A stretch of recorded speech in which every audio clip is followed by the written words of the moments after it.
Lahat tayo ay nakarinig ng mga kwento tungkol sa mga taong nakaligtas habang napadpad sa mga malalayong isla.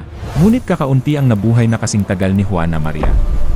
Ang katutubong Amerikanang ito, na kung minsan ay kilala bilang ang mapag-isang babae ng San Nicolas, ay tumagal ng halos 2 dekada na mag-isa sa isang liblib na isla sa California, na matatagpuan 65 na milya mula sa baybayin. Lumaki si Juana sa San Nicolas, ngunit sa kaagahan ng mga taon ng 1,800, karamihan sa kanyang tribo ay pinaslang ng mga Ruso na mga ngaso ng otter. Inilikas ng mga misyonero ang ilang mga nakaligtas, ngunit nahuli si Juana at naiwan sa liblib na islang may lawak na 22 na kwadrado na milya. Ginugol niya ang mga sumunod na 18 taon sa pagsilong sa isang kuweba at pangingisda gamit ang kawit na gawa sa mga kabibe. Nang huli ng mga seal at ibon, kumain ng mga itlog, at ginawang damit ang mga balahibo at balat, kadalasan na ginugugol ang ibang oras sa pamamagitan ng paghabi ng mga basket at mangkok mula sa damong tumubo sa isla. Natapos ang kanyang pag-iisa noong 1853 nang matagpuan siya ng isang grupo ng mga mangangaso ng otter, na nakatira sa isang kubo na gawa sa mga buto ng balyena at nabuhay sa tuyong taba ng seal. Dinala nila si Juana sa Santa Barbara Mission, kung saan namangha siya sa lahat ng nakapaligid sa kanya, ang mga taga-Europa, ang kanilang mga kasuotan, pagkain, at mga kabayo. Walang tala ng kanyang tunay na pangalan, ang Juana Maria ay ang pangalang ibinigay lang sa kanya ng mga misyonaryo. Bagamat walang sinuman ang nakakaunawa sa kanyang wika, gumamit siya ng mga kumpas ng kamay at mga larawan upang isalaysay ang kamangha-manghang kwento ng kanyang kaligtasan. Nakakalungkot, hindi nakayanan ng kanyang katawan ang mayamang pagkain ng sibilisasyon at namatay siya sa sakit sa tiyan 2 buwan lamang matapos lisanin ang isla.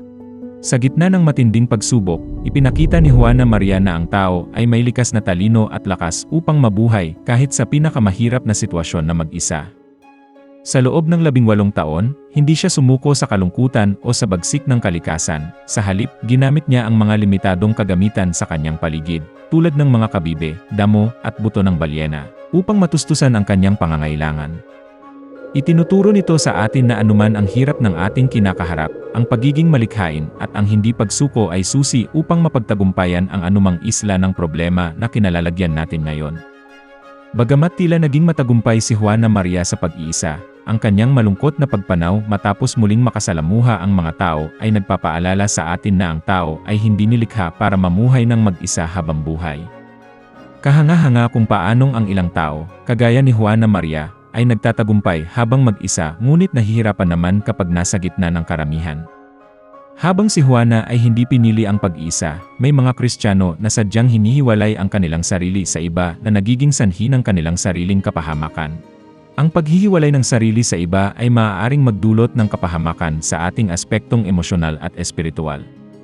Kailangan natin ang suporta, pagmamahal, at paggabay ng ating kapwa upang tayo ay umunlad at manatiling matatag sa ating pananampalataya, lalo na sa mga panahong tayo ay pinanghihinaan ng loob. Sabi sa Hebreo 10:24-25, at sikapin nating mahikayat ang isa't isa sa pagmamahalan at sa paggawa ng kabutihan. Huwag nating pababayaan ang mga pagtitipon natin gaya ng nakaugalian na ng ilan. Sa halip, palakasin natin ang loob ng bawat isa, lalo na't nalalapit na ang huling araw.